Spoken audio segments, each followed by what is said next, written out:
Today, the Royal Canadian Mounted Police officially launched its annual horse auction, marking the 6th consecutive year the event has been held exclusively through the Government of Canada's online auction program GC Surplus. Whether you're an experienced equestrian, a breeder or someone who's simple, Government of Canada investing $3.5 million to support over 115 businesses across the region. London is one of Canada's fastest growing cities with strengths in agri-food, advanced manufacturing, digital technologies, and health and life sciences. The Government of Canada is dedicated to supporting BU. September 29, Sault Ste. Marie, Ontario, Department of Finance Canada. The global trade landscape is rapidly changing, as the United States fundamentally transforms all of its trading relationships. While Canada retains the best overall deal of any U.S. trading partner, with over 85% of our trade T. Ottawa, Ontario, survivors of residential schools will hold a media availability for the re-raising of the survivors' flag ceremony on Parliament Hill. Media participation, no virtual option is available. Members of the media are invited to attend and ask questions in person only. Time: the ceremony.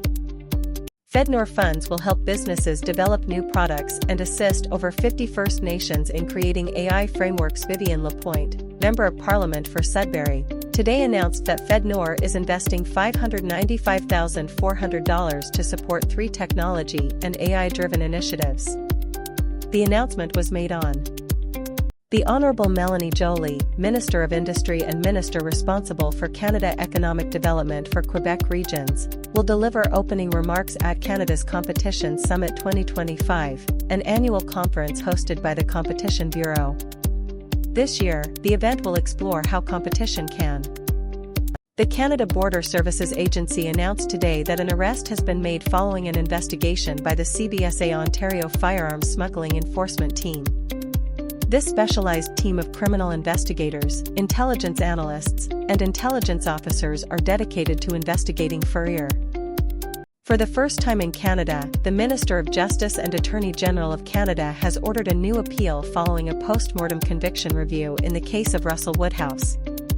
After an in-depth review, the minister found reasonable grounds to conclude that a miscarriage of justice likely occurred.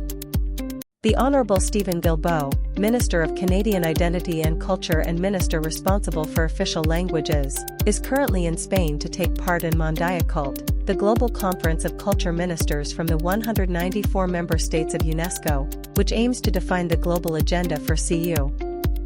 Today, at the 76th International Astronautical Congress, Lisa Campbell, President of the Canadian Space Agency, announced a $5 million investment in innovative solutions using satellite data to tackle biodiversity challenges. 20 Canadian companies, 8 of which collaborate with Indigenous Orga. Acts of violence and terror have no place in Canada, especially those that target specific communities to create a climate of fear and intimidation. That is why the Honourable Gary Anandasangaree, Minister of Public Safety, announced today that the Government of Canada has listed the Bishnoi Gang as Sault Ste. Marie, Ontario. The Honourable Patty Hajdu, Minister of Jobs and Families and Minister responsible for the Federal Economic Development Agency for Northern Ontario, on behalf of the Honourable François Philippe Champagne, Minister of Finance and National Revenue, will make an important